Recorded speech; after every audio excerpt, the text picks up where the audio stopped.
let's try this one. What's your favorite Pokemon? Oh, yes! Brett Weaver. Richard. Taking the ball. I just want to say Pokemon sounds like a Jamaican proctologist. Yes!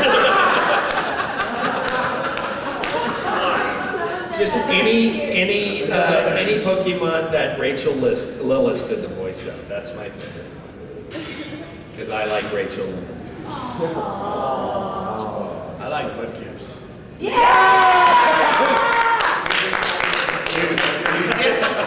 Racer X just threw you the horns. Did you know that? Hey, I played Racer X in the new Speed Racer. Do you? I did. Well, spoiler I alert. don't like any Pokemon because I Spoiler directed alert. Digimon, so we're like competition. Spoiler alert, he's Speed's brother. All right. That man is alive. See that? Quick, take him, Lou. Any of you guys have a favorite I say Pokemon? Richard too. I want to be like Ellen. I wasn't in Pokemon. My Pokedex is not finished then, okay. I'm just saying, Richard is my favorite everything. Okay, favorite movie? Favorite movie? That's a tough one. I think have you guys seen, right now, I mean it changes from time to time, but right now my favorite movie is called Brick. It was a indie film, was, get the money together for like 20 years and make it for $2 million. It's basically film noir, but filmed contemporarily and set in a high school, which sounds as kitschy as hell.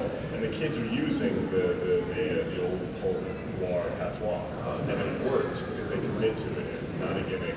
It's awesome. It stars that kid from Third Rock from the Sun. Oh, okay. You know what I'm talking about? Yeah. I can see his face. Yeah, But it's an awesome one. Yuri Lowenthal's like, you need to see this movie, but I can tell you what it's about, just go and watch it. I was like, right. He's a sick fuck. Granted. I am, you see, I really like Moulin Rouge. I really love that movie. 3 steps, Brad. Yeah, well, but do you know what's worse than that? You know what was my favorite before that? Singing in the Rain was my favorite. But because Donald O'Connor is brilliant in that. I mean, every time I watch it, I laugh every single time. It's so hard. It's so. Yeah. It's very hard. I have a lot of favorite movies. I don't have just one. But I don't know if you guys know this. I'm a huge James Bond fan, so I like anything James Bond. Yeah, I like the new one a lot. I like what they've done with it. I like that they've gone back to the sense of danger about Bond. That being said, I mean, God, there's so many of them. I could give you a list of 100 of them. But Godfather's certainly one of my favorites. Cinema Paradiso, certainly one of my favorites. We dubbed that. Yeah, we dubbed that into English. That's a great movie. So many good movies out there. It's really difficult for me to say. So I'll just say, what I said. Hand it over to Ellen. Well, like Richard, it's so hard to define, but one of my all-time favorite movies is Gone with the Wind. I'm just such a romantic. I as well have a hard time with favorite questions because I tend to think I like a lot of different types of things and I like movies for different reasons. But recently, one of the movies that I saw that just knocked me out in terms of, I just thought it was incredibly well made and the camera work is stunning and the performances were amazing and the storyline was just generally very interesting, was Children of Men. Oh, yes.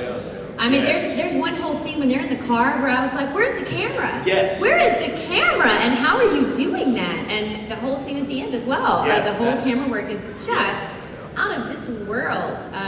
Brilliant. I was riveted. Yes. I don't think I breathed deeply until that movie was over. There's a I was war just so footage. Yeah, there's a war footage scene in that's like a 10-minute steady cam shot. Steady cam shot, man. And they're following along behind the characters, and it is just when you like as an actor, you watch it just for the joy of watching the movie, and then there's stuff that you start thinking about. You're like, wait a minute, this has been the same shot this whole time.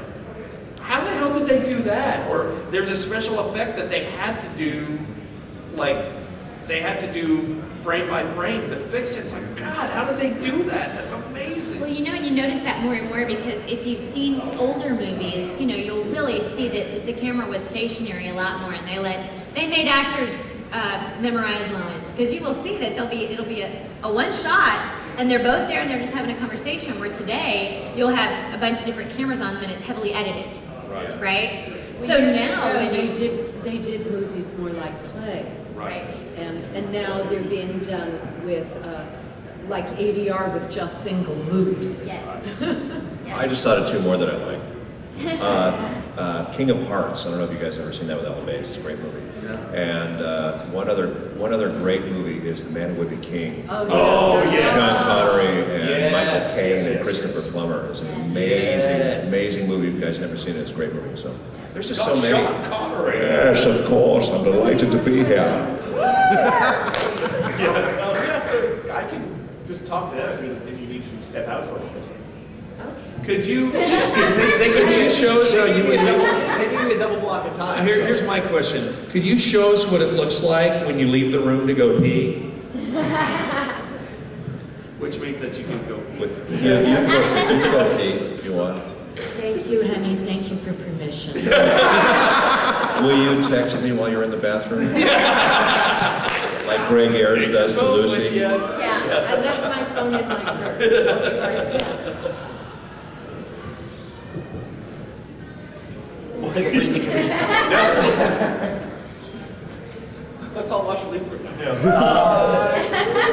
Actually, the movie that made me want to be an actor, or one of the first movies that I saw when I was growing up, when I was young, was Goldfinger. And I just, that just blew me away, that movie. And I thought, oh my God, I want to do that. I want to get paid to do that kind of stuff. That's awesome. So that really got me interested. I mean, I think I always wanted to be an actor. I knew that I always wanted to do this sort of thing, so. You know, it's funny, and this will be my testament to you. Really? Is that when I was 18 years old, and it was 1986, and Robotech was being shown in Houston on Channel 20, and I'd always watch it just before I'd go to work. And I remember watching it going, wow, this cartoon's like different than a lot of cartoons that I've ever seen before. And then as I'm watching it, I was like, you know, I'd probably be pretty good. I could do that. I could do that either Rick Hunter or Roy Fokker. I could do that. You know, I'm thinking, because I was always a really good reader, so, but I'd done acting, but I'd never done that kind of acting. So I'm like, I can do that, okay. And you know, whimsy. 20 years later, Matt Greenfield calls and says, I've got this show called Macross. I want you to be Roy Fokker. And so 20 years later, I'm like, you do it. And then I found out Akira Kamiya was the original voice of Roy Fokker, and I met him before.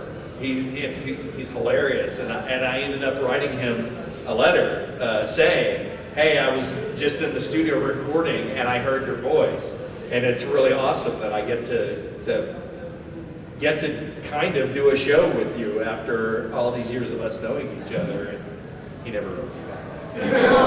Well, as a quick segue to that, I mean, that's what's so cool to me too, is when I grew up as a kid watching Transformers, and I got to work on Transformers and do Ironhide, Armorhide, and write 2/3 of Robots in Disguise.